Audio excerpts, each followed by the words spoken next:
All right. Welcome to today's Integrity Leadership Call.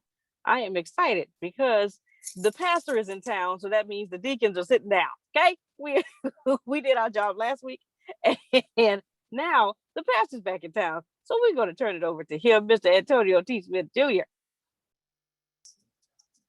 Thank you. Thank you so much. Thank you so much. Week 2 or 3, but the second part of chapter 1, depending on what version of the book you have, we're going right into Burning Desire. And I want to be very local to the book on today. The first thing I want to tell you is the importance of burning desire. Now, let's see if we can actually, Tempest, how important is a burning desire? She did not expect me to call on her. Let's go from there. It's everything. It's what your life will be. It's what your life is currently right now. It's everything. So if you want more, what is your burning desire? And if you don't know what your burning desire is, what is your life right now? That's what you have vibrated towards. Well, that's fair. Grace, as you drive, can you give me an example or a time in your life in which you conquered something that you did not think you can do, and it flowed from your burning desire to get it done? Yes, sir. Retiring from school at in my 30s and not in my 60s. I was determined to get out of there, to get out of the classroom, because I just knew it was really time to go. It was 6 years longer than I should have stayed, but then I knew it was really time to go, and I had to go. And I tell people all the time, if I would have stayed, I was gonna die. I really was. I was going to die because I was literally miserable. Not that I didn't love the kids. It was just, I just knew it was time to go. And anytime you can look your principal in the face and say, if I stay another year, you're going to give me a pink slip, it's time to go. So I just knew whatever I had to do, I had to get it done so that I can go on to the next chapter of my life. Well, that sounds like you have burning desire and you got past this. Let me see Grace, did you have all you needed to retire? Is that what you did? Your life was so fantastic you left? No, sir. I did not have all I needed. Were you afraid to tell your parents that you would be leaving what they thought was good for you? Yes, I did, but the desire to leave was more, I don't know the word, but it was more than the fear. Greater. Yep. Greater. Thank you. It was greater than the fear. Interesting. Interesting. Monica, what about you? We're attempting to prove if burning desire is even important. Is there an experience that you have that the only way you got through it was burning desire, or is this full of trash? I think mine's actually similar to Grace's when I left corporate world. And it was a moment that I had when I fully understood my P&L and how to read a P&L. And I started paying attention to how much money was truly coming, or let's put it this way, how much money I was bringing in for someone else compared to what my salary and bonus and commissions were. And realized that without me doing what I was doing, they would not be making this. So I was like, why am I here doing this when I could be doing the same thing for my own business? And at that point, of course, the fear set in because they tell you, you have benefits, you have all this. I knew I was losing all of that. But after seeing those numbers, I didn't care. I was like, I'm fine to lose all that because I'm gonna just go, now that I know how to read this properly, I'm gonna just go do that for myself. So it was the same situation, but I remember sitting there that day and being like, I cannot believe these numbers. It's crazy. Well, I tell you, that'll do it. Looking at other people get what you should be getting, and you're responsible for why they getting it, and also responsible for why you're not getting it. That'll do it. If that don't create a burning desire, I don't know what will. Let's see. Phil, You're a wise man. Give us something here on Burning Desire, something you couldn't have did, but you got it done because of it. Well, everything that I've accomplished in my life. If I didn't have a burning desire, I didn't accomplish it. But because I had a burning desire, I did. From the moment when I was 6 years old and I had 3 Italian women say that I was the man of the house. So I had a burning desire to be the man of the house. When I was 14 years old and cleaning toilets for 80 cents an hour, I wanted to do it so well that eventually Jim Neer, who eventually was president of Wendy, told me I was good because I had nobody in my life telling me I was good. My home wasn't telling me I was good. School wasn't telling me I was good, and he told me I was good. When I talk about the sales I made in Waverly, Ohio, the $500,000 worth of bank stock in 5 weeks, that was it. That was due because I had a burning desire. When I owed the IRS $50,000 in back taxes, that if I didn't pay them, I was out of business. Then I had to have a burning desire to complete that. So when I look back, it was interesting when you first said it, I started thinking about it. Then I said, well, everything that I accomplished because I had a burning desire. And everything that I didn't accomplish, I didn't because I didn't have a burning desire. Come on, man. You are talking. Man, the last, I ought to make that a book, the last thing this man just said. He just gave me goosebumps. And I think about it, everything I ever accomplished came because I had a burning desire. And everything I did not accomplish came because I did not have a burning desire. That's not just relatable, that's painful. It's painful to think about all the stuff that I wanted but didn't get because I didn't have a burning desire for it, which makes me which makes me spiritually know I didn't really want it, Adrian. Because if I wanted it, I'd have got it done. How many of you have bought a home and you had no idea how you was gonna get that home? I'm telling you, okay, all right, come on, y'all talk in this place, because that right there is it's hard to buy a home. Tippers, we're gonna start off with you. Come on, take us through some of this burning desire stuff. So actually that started for me when I was like 12 or 13. My mom was a single parent, me and my brother, and I remember that was like the first time I saw my mom skip a meal so we could eat. Uh-oh. And like she, to this day, she doesn't know. I saw her cook for me and my brother and tell us that she wasn't hungry, but it wasn't that she wasn't hungry, it wasn't enough food for 3 people. So we ate whatever it was that she cooked. She went in the room and ate a bowl of cereal. And that day I told myself I would never, ever, when I grow up, I would never let my mom skip anything to take care of me. I would skip stuff to take care of her. Fast forward to 3 years ago, I put the idea in her head about we should buy a house. And she was like, oh, I'm not ready. I don't know if I want a house. And I kept saying, we should do it. I want to do this for you. Or with you. At first, it was with you.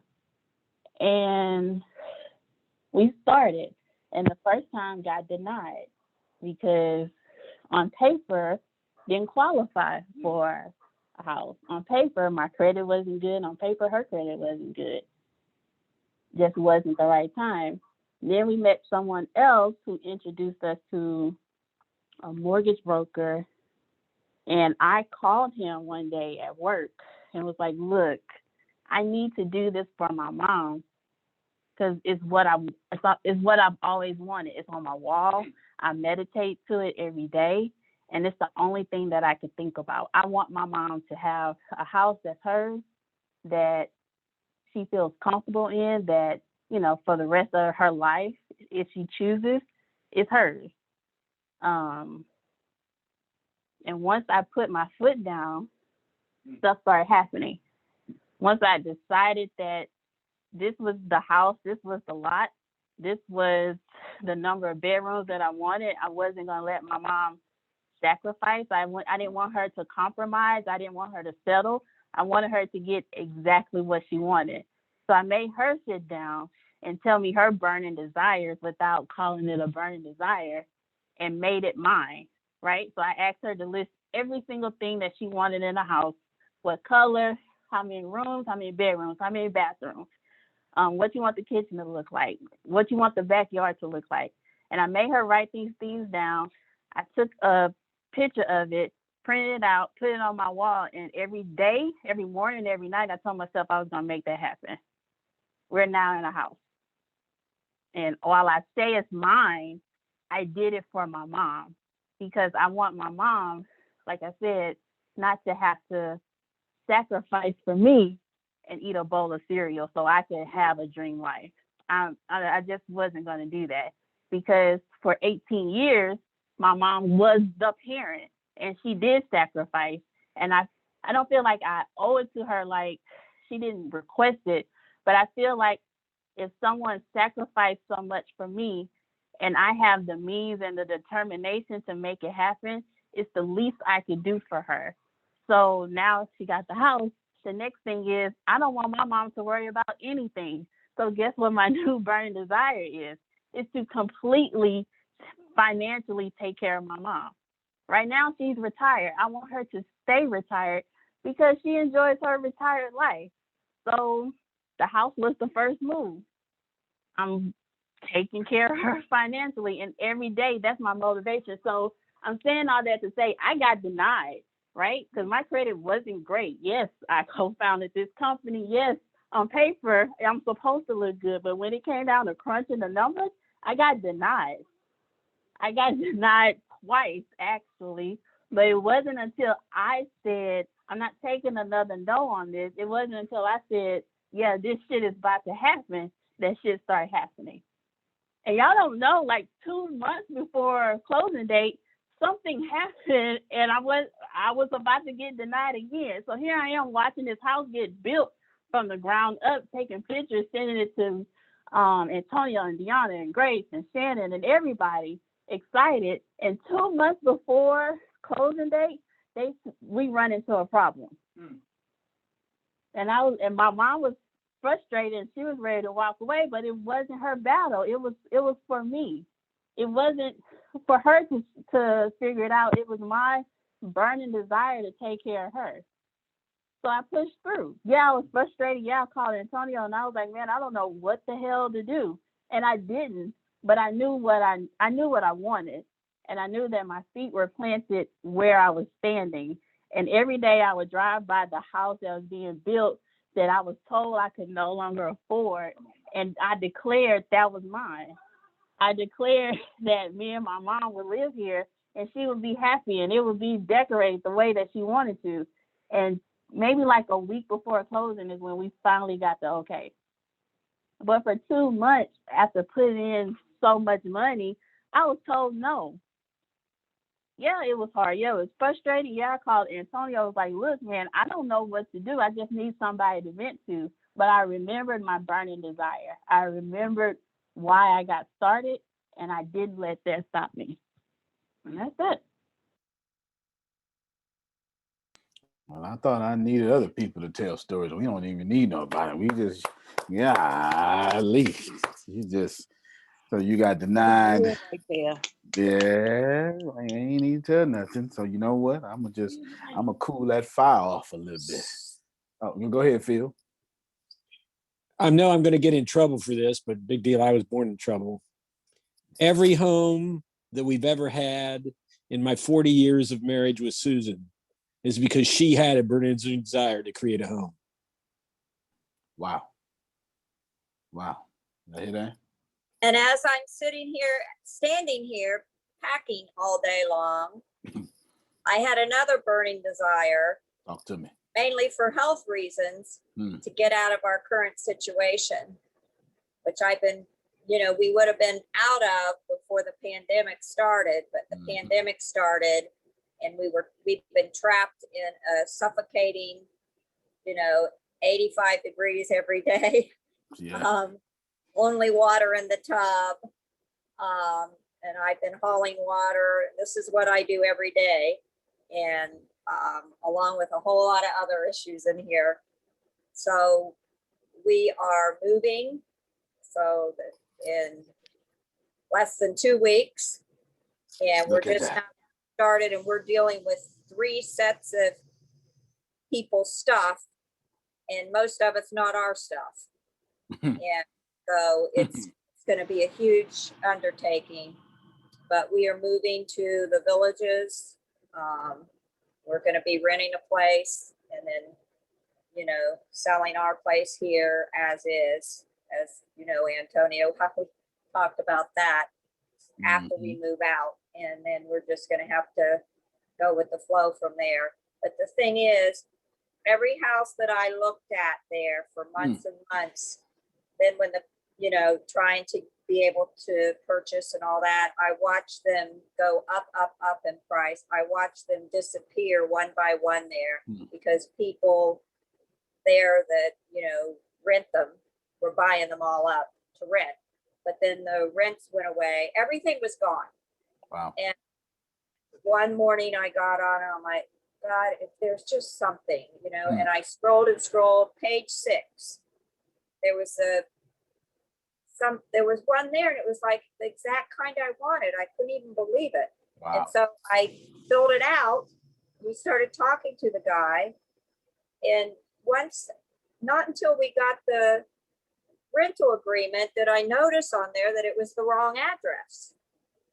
And it wasn't even, the thing that I saw was like 90 days old. And this guy hadn't even put it up, but somehow they attached that with his name. Neither one of us have yet to figure it out. Wow. So that was just, I believe, meant to be. And, you know, at least now we'll be able to feel safe and breathe and heal and, you know, be in a better place. And then we'll see what happens with all the other stuff. Antonio, you'll love this. Yeah. And be in a community that's dedicated to 55-year-olds and older. Wow. That has 180,000 people in it. Wow. Think that's a pond we might want to do some fishing in? Yeah, we're fishing, sure. Because a lot of the people there, like you have said, are hungry to do something. And so, and we have a lot of friends that live there. So you know, we'll have that support, and we just will feel better and safer. And it was never our intention to be here, let alone be in Florida, but at least we'll be at the edge of the state and be able to get out quicker. We're not in South Florida, you know. No, that's amazing. Be in South Florida. So, you know, just pray for us for the next couple of weeks. But that was my burning desire. Yeah, it was. Because of survival. And, you know, a mother will do anything. A mom, a woman. You ain't lying. You ain't lying. You know, to get it done. I've always been whatever it takes to get it done. I plow through, I do stuff, you know, physically. It doesn't matter. I just do everything. No matter what it is, I can do it, and I'll push through it one way or another. And so that's what I'm doing. And we're excited because, you know, we feel like we'll be able to do camera stuff there, and we've already got visions of how we're going to do everything for, you know, for ATS and all that, and our brand. And so it's going to be fun. It's the 55 and year older division of ATS.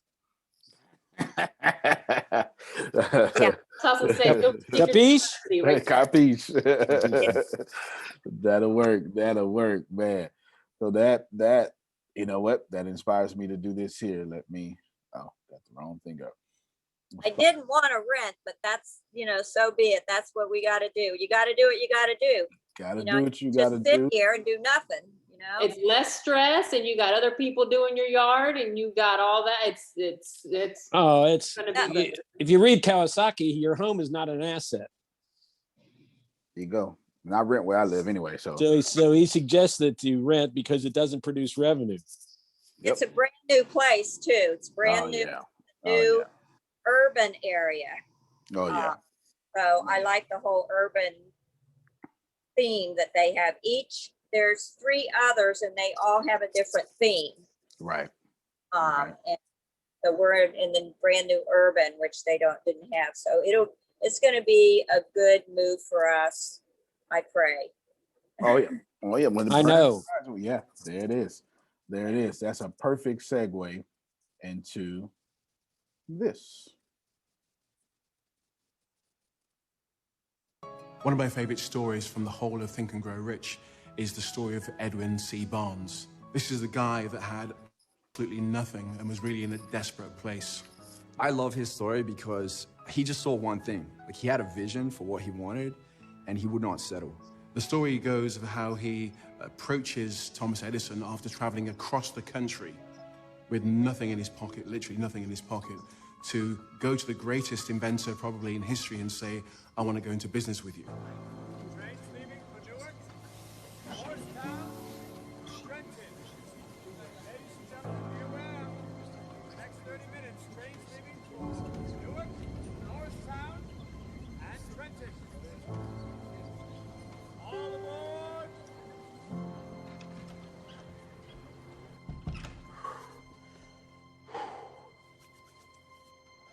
Mr. Edison. Mr. Edison.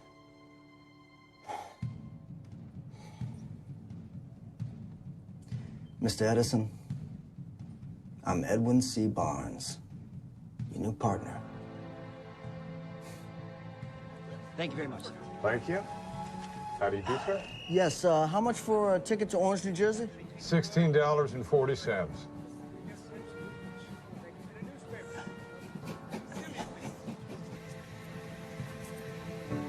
All aboard for Orange, New Jersey.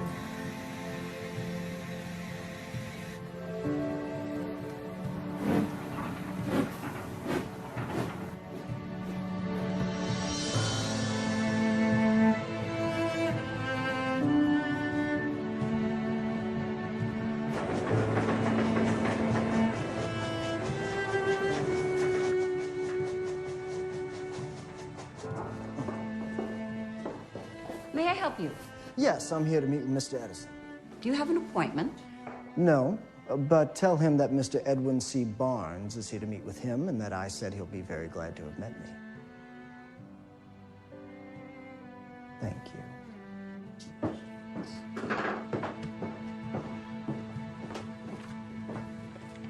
No. Tell them I don't care. We are not buckling. Do whatever you have to do.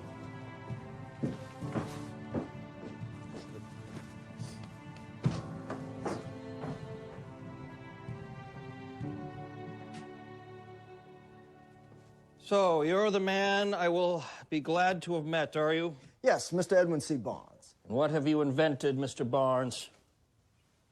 Nothing, Mr. Edison. You're not an inventor? No, sir, I'm a businessman. And your aim is? To be your partner in business, sir. You're not looking for a job? Sir, I will take whatever job you have to offer, but my ultimate goal is to be in partnership with Mr. Thomas A. Edison. You seem pretty sure of yourself for a man who hasn't invented anything. I have something far more powerful. And what might that be? I am not interested in anything other than this one goal, and I will do whatever it takes to get it. You know, I turn away 100 men every week. I am not at all surprised. And most of them have invented some darn contraption or other. Electric chicken plucker, a automatic pen refiller. That one cost me a shirt. And you stand here with nothing. Sir, desire is not nothing. I guess not. I have vision. I believe it will come true one day, and I will stick by that, however long and hard the path. I've learned over the years that when a man desires a thing so deeply that he's willing to sacrifice his entire future on a single turn of the wheel just to get it, you should never bet against that man. So where should I start working my way up?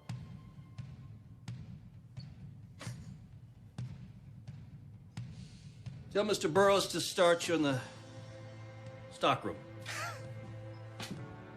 Thank you.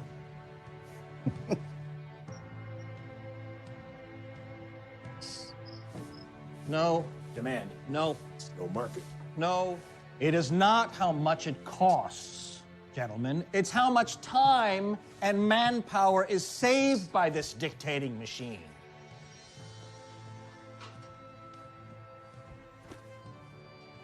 I don't think my region's going to go for it, Mr. Edison. Your region is New York. Besides, it doesn't save manpower.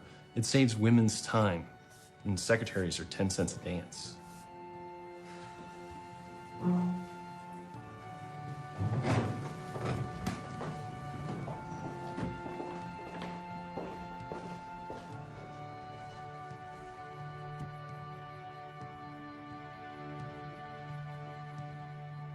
I believe I can sell you a dictating machine, Mr. Edison. In New York? Every city in America. One day, every office, and every town's gonna have one of these. Time is money. When you save one, you make the other. Even women's time? No such thing.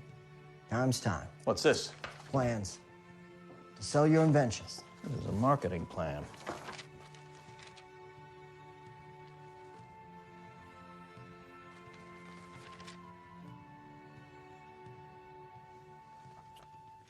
Barnes, I'm giving you the job of head of sales of the Edison dictating machine. For the whole region? For the country. I'll have him draw up a contract. You won't regret it. And you won't be riding any more freight trains. As he had envisioned, Edwin C. Barnes became the business partner of Thomas Edison. Under the slogan "Built by Edison, installed by Barnes," their partnership lasted more than 30 years and made Edwin C. Barnes a very rich man. But more importantly, he proved the power of desire.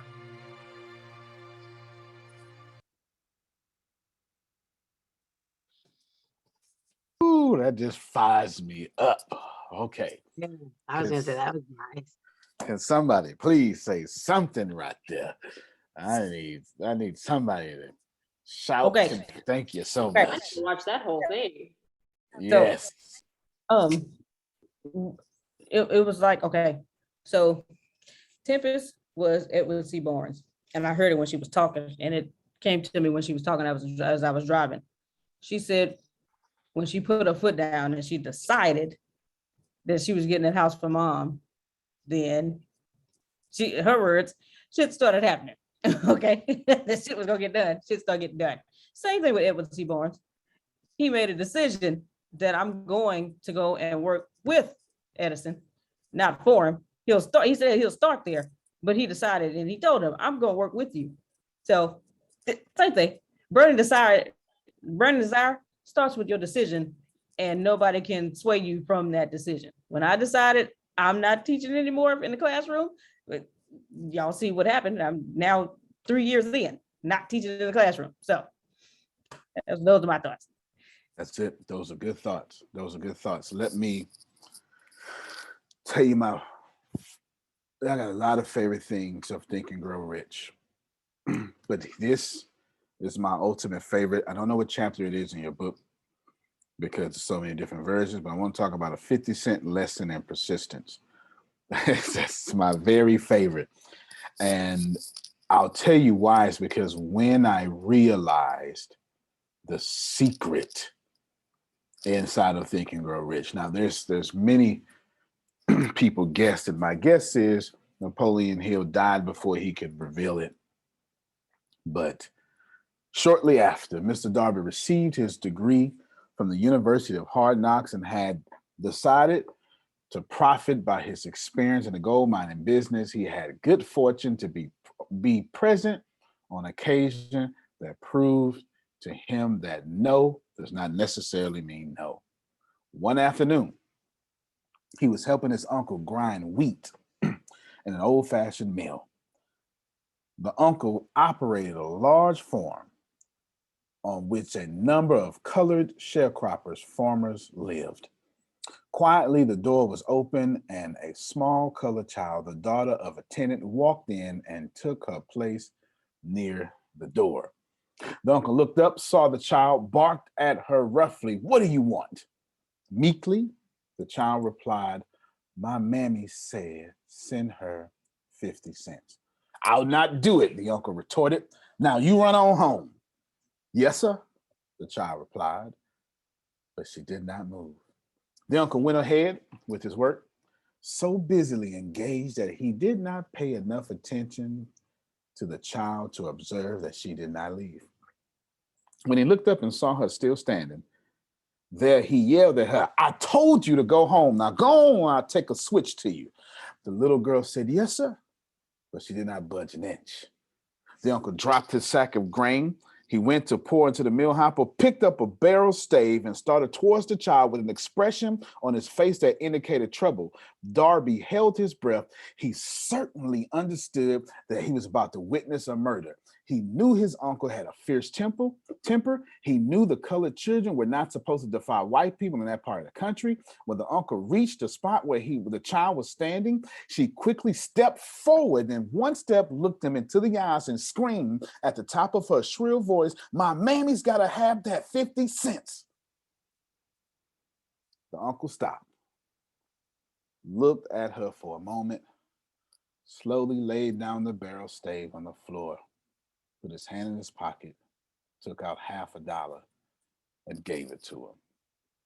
The child took the money and slowly backed toward the door, never taking her eyes off the man whom she just conquered. After she had gone, the uncle sat down on a box and looked out the window into space for more than 10 minutes. He was pondering with awe over the whipping he had just taken. Mr. Darby, too, was doing some thinking. That was the first time in all his experience that he had seen a colored child deliberately master an adult white person. How did she do it?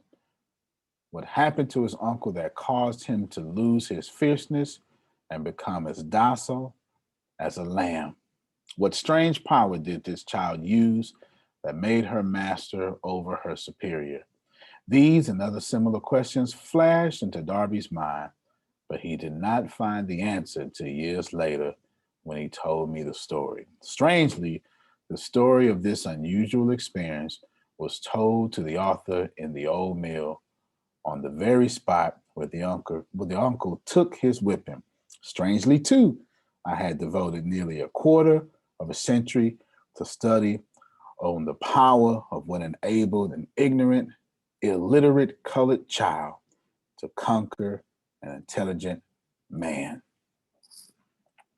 In 2008, I first found out about Think and Grow Rich. I never knew it existed. It was not in my frame of reference. Then I never in my life, I was at a seminar with Jeffrey Combs. He brought the book up and I got it on CD. This is when people were saying library on wheels. I got it on CD and I burnt it. Phil, I had no idea that I was never listening to the whole Think and Grow Rich because whoever burnt it only burnt one side of the tape. I thought it was the whole book. I thought it was. For about 5 years, I read that book, which I thought was the whole book, over and over, and I kept getting that story, and I couldn't get it.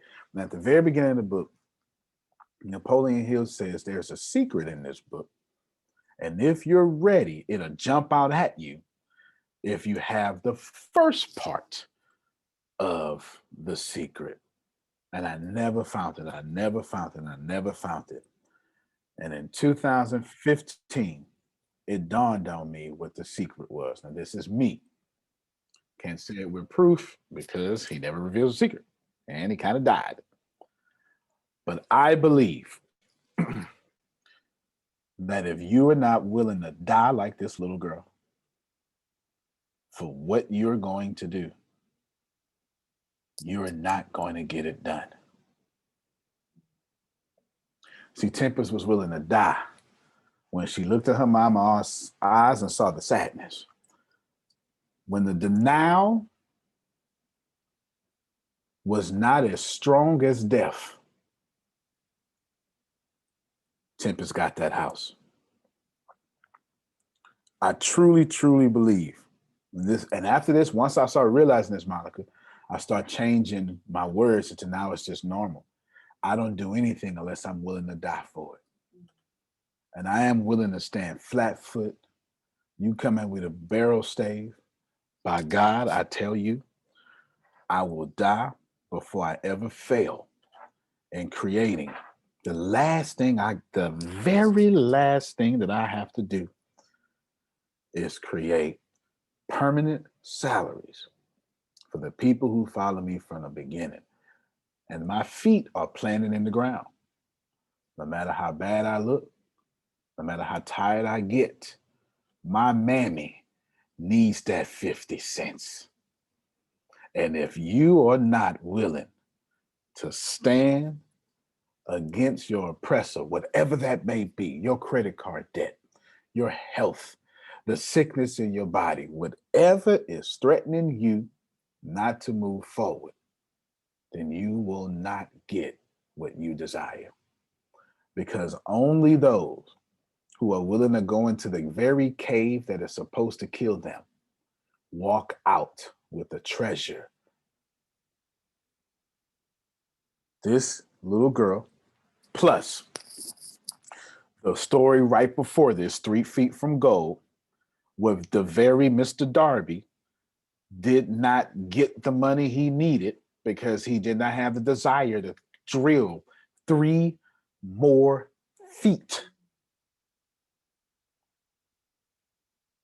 Every time you've ever quit, you did not have a desire to go past death.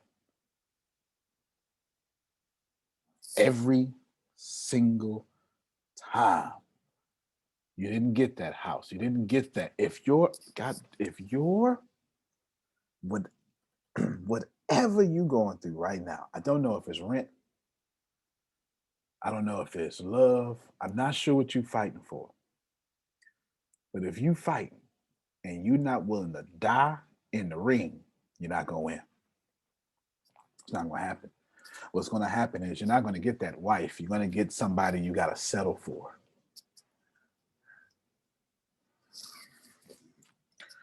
And I didn't come here. Jaquita, I can't settle no more. I'm not going to lie to you. Grace, I can't do it no more. I'm not going to lie to you. I don't. The idea of getting half of what I wanted, I'd rather be dead. And they look at me when I talk like this, Monica, and they say I'm crazy. No, y'all crazy. Because I can't handle underachieving another moment. I swear to you, on my kids, on my legacy, on my kids as a living breathe, I swear to you, I have not gone to bed with energy in nearly 15 years. If I got energy, I'm not laying down. If I woke up broke, I'm not going to sleep. I do not go to bed and then scroll through my phone for an hour so I can get to sleep. 5 minutes in, I'm dead to the world because I will die empty every day. I die empty. I refuse. If you laid out in the bed and got energy, you did not do enough today. Your dreams dreamed about you. You did not dream about them. Burning That's desire. a powerful ass statement right there. Real talk. If you do not have burning desire, you ain't getting that house. Please don't confuse you wanting stuff with being willing to die for the stuff you want. Those are 2 different emotions. Some of y'all want stuff because you're spoiled. That's not strong enough. That's not strong enough. You have to want it, because if you don't get it, you won't see tomorrow. Man, if you're not fired up right now, I can't help you. Like this, there's absolutely nothing, Tierney, that I could do for anybody that can't get fired up for their own dreams. I was listening to a video one day. Elon Musk, it was an interview. Elon Musk, hold on, I might be able to find it. Elon Musk. Hold on, let me see if this. I'm gonna see if I can find it. Nope, can't find it. I was watching an interview, and Elon Musk said something. He wasn't even trying to be like, he wasn't even trying to say nothing smart. It was right before the failure of SpaceX. They had one more shot. Elon Musk was sleeping on couches. Billionaire, all this money in SpaceX. Man, y'all hear me well. The man say, well, how did you keep going? And Elon Musk looked this interviewer dead in the eye and said, if I have to motivate you, you're doing the wrong thing.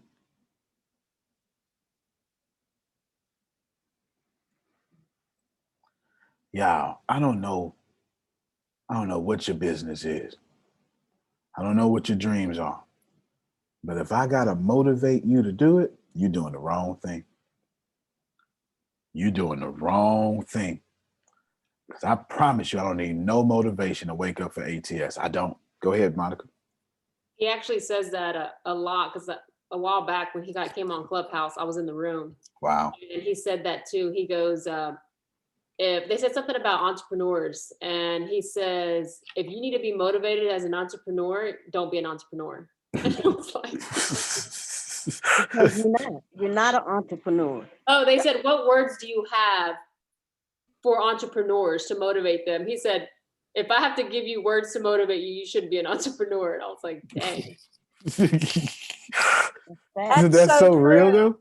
That's so true. You know, when you say that, everything in our business, everything you said, every day we got up willing to die for, because every day was, there was always something, and it's still, it's always like that. That's part of being an entrepreneur. You ain't lying. Yeah. You're not lying at all. In fact, something telling me to do this, and I'm gonna go ahead and do it.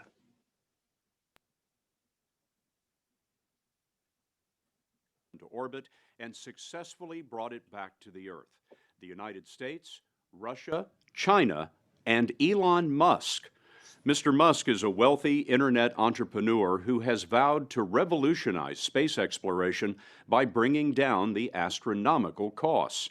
And that can't happen fast enough for NASA, which retired the shuttle last summer and now has to pay its old rival Russia to fly American astronauts into space. Musk is one of the contenders vying for a NASA contract to build America's next manned spacecraft, a contest he believes he has the right stuff to win.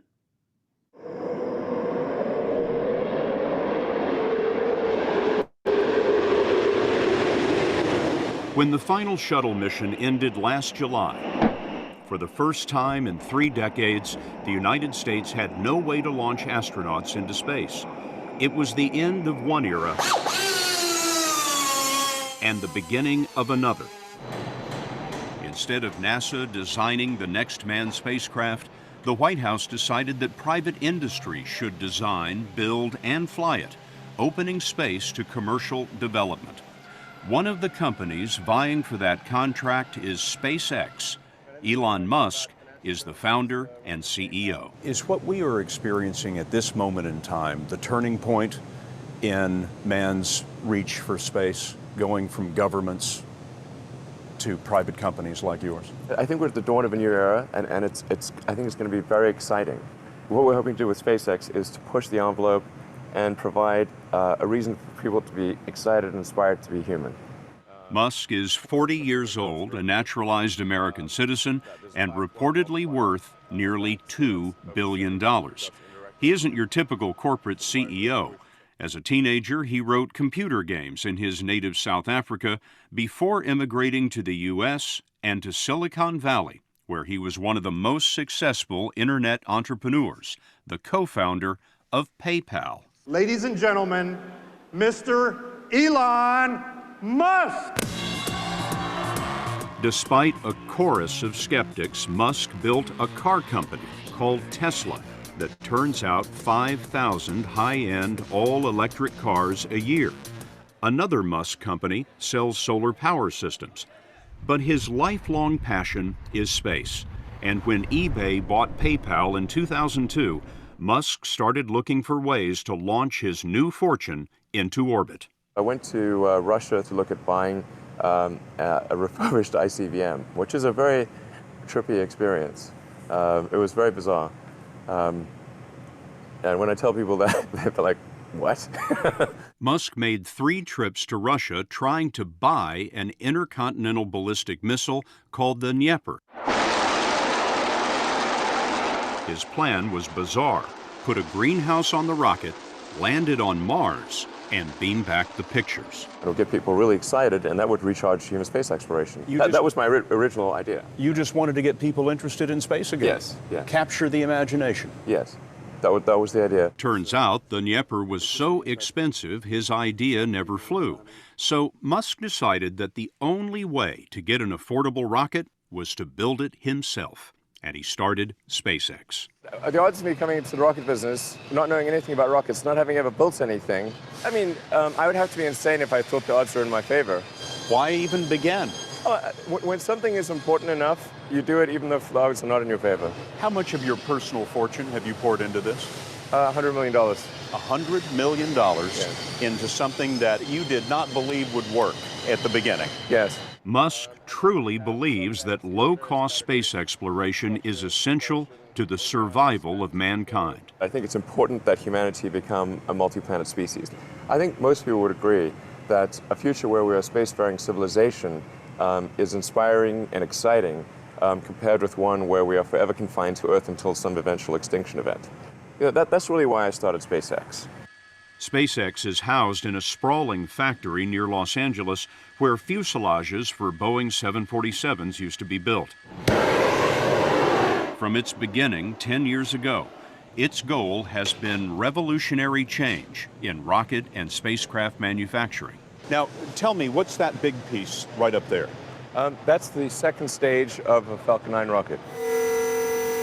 Instead of multiple companies building parts all across the country, SpaceX builds most of its rockets and spacecraft in-house, based on Musk's belief that it's more efficient and lowers costs. 1,400 engineers and skilled technicians work here, building engines, rockets, space capsules, creating mostly from scratch the thousands of components that are the guts of a rocket. So what that means is raw metal comes in, and then we build the engines, the airframe, the electronics, and we integrate all of that together, and that's all done more or less under one roof. Metal comes in one end of this factory. Yeah. Spaceships come out the other. Yes. Final assembly takes place at the Cape Canaveral launch pad. If the margin's there and we don't then have margin to the fourth power, then it's fine. Musk has college degrees in business and physics, but SpaceX is his first venture in aerospace. He bills himself as chief designer and chief technology officer. How did you get the expertise to be the chief technology officer of a rocket ship company? I do have a physics background. That's helpful as a foundation. And then I read a lot of books and talked to a lot of smart people. You're self-taught? Yeah. Well, self-taught, yes, meaning I don't have an aerospace degree. So how did you go about acquiring the knowledge? Well, like I said, I read a lot of books, talked to a lot of people, and have a great team. His team is a mixture. There are newcomers, mostly 30-something engineers, some of them straight out of college, and then there are the skilled technicians and aerospace veterans. Former NASA astronaut Garrett Reisman spent 3 months aboard the space station and flew on one of the final shuttle missions. He was brought in to help oversee the company's manned space work. You know, I'm curious. You have so much background in engineering. You could have easily gotten a job at Boeing or at Lockheed, but you came here. If you had a chance to go back in time and work with Howard Hughes when he was creating TWA. If you had a chance to be there at that moment when it was the dawn of a brand new era, wouldn't you want to do that? I mean, that's why I'm here. And that's why most of the engineers we met are here. Building spaceships is the chance of a lifetime.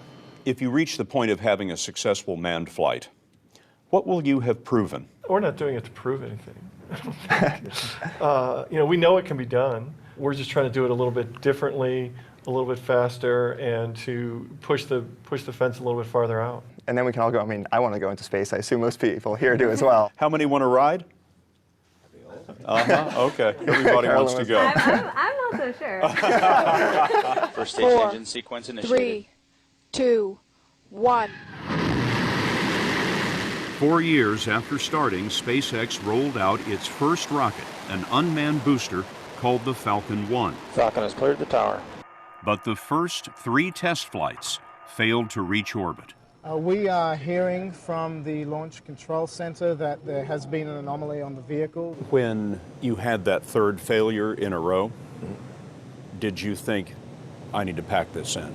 Never. Why not? I don't ever give up. I mean, I'd have to be dead or completely incapacitated.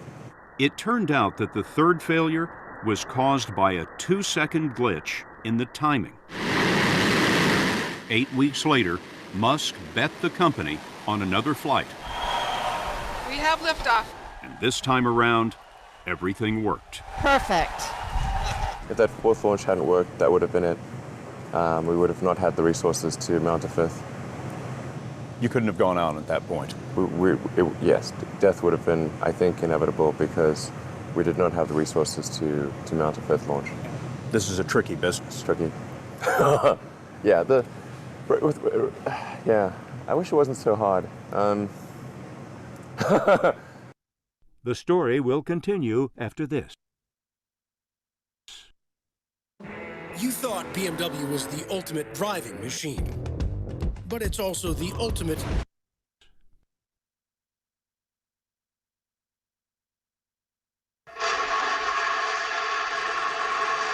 In 2010, SpaceX tested a larger, more powerful 9-engine rocket called the Falcon 9 and an unmanned cargo capsule known as Dragon.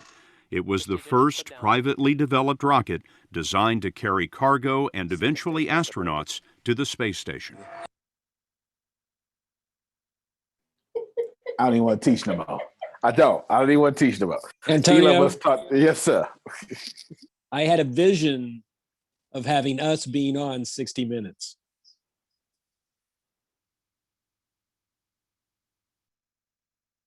Wow. As I just sat here watching that for the first time ever, I was just saying, I'm going to be on 60 Minutes. On my mama, I was just saying that in my head. Yeah, I don't even want to teach no more. This man said two. I wrote down 2 things that I'm in. I don't even know if I saw. I don't know if y'all saw my reactions. I just couldn't. I couldn't hold my peace. If something is important enough, you do it anyway, even if the odds are not in your favor. And man, let me just rewind this one part. Okay. Let me just rewind this one part, y'all. Hold on, man, because I can't. God, dog, he taught the whole class. Took him one quote to do what I got to do in 2 hours. Golly, man. Perfect. If that fourth launch hadn't worked, that would have been it. We would have not had the resources to mount a fifth. You couldn't have gone on at that point. Yes, death would have been, I think, inevitable because we did not have the resources to mount a fifth launch. This is a tricky business. It's tricky. Yeah, I wish it wasn't so hard. Hold on, right there. There's been an anomaly on Right the here. vehicle. When you had that third failure in a row, did you think, I need to pack this in? Never. Why not? I don't ever give up. I mean, I'd have to be dead or completely incapacitated. It turned out that the I'm done. Get it, done or die. I'm done. I can't say nothing else. I can't say nothing else. Go ahead, Phil. I am absolutely done. Our last class, we asked people to fill out the 6 steps on calculating money. You familiar with the 6 steps on Think and Grow Rich? Yes, sir. Absolutely. So I don't want to embarrass anybody, but I did it, but I didn't do it as well as I would like. So I would like to have us make a commitment that next Thursday, every one of us will have filled out our 6 steps to share with the group. And if you did do it and you like to share now with you, I don't want to deny you that opportunity because you did the assignment and you should be honored for doing the assignment. I did the assignment half-assed. So I'm not that, I don't want to share. I did a little bit of it, but it wasn't as good as I'd like. So did anybody do the assignment to the extent that they would like to share it with the group?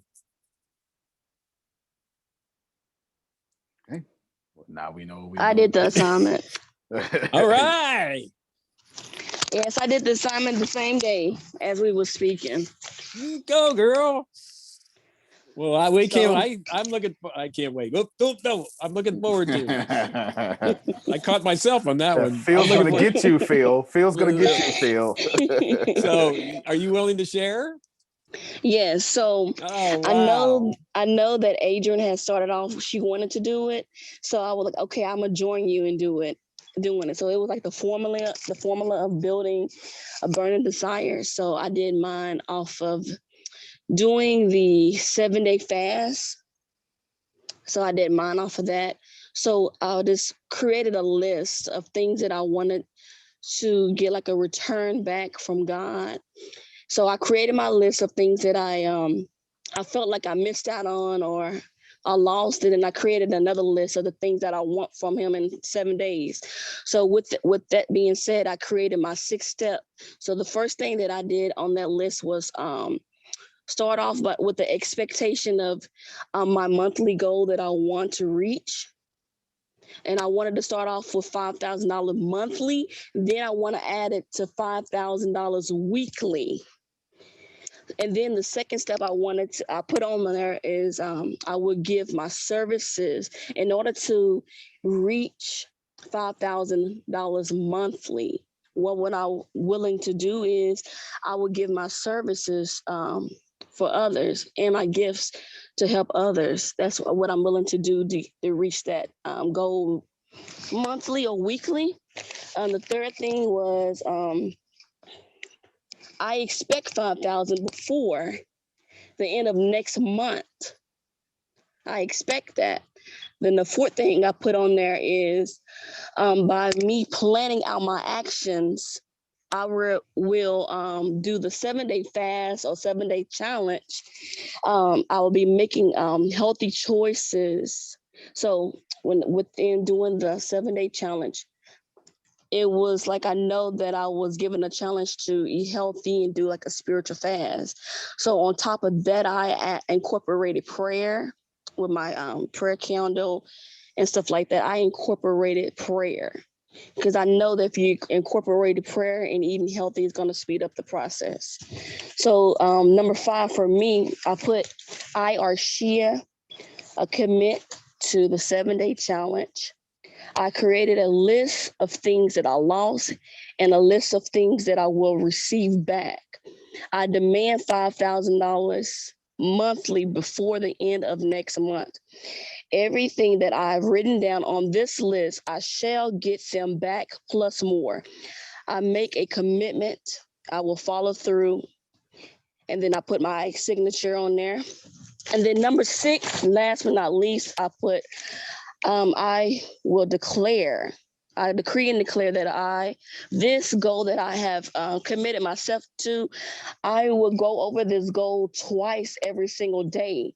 That meaning I will go over the list of things that I want. I will go over it and almost like a decoration or like a, what they call it?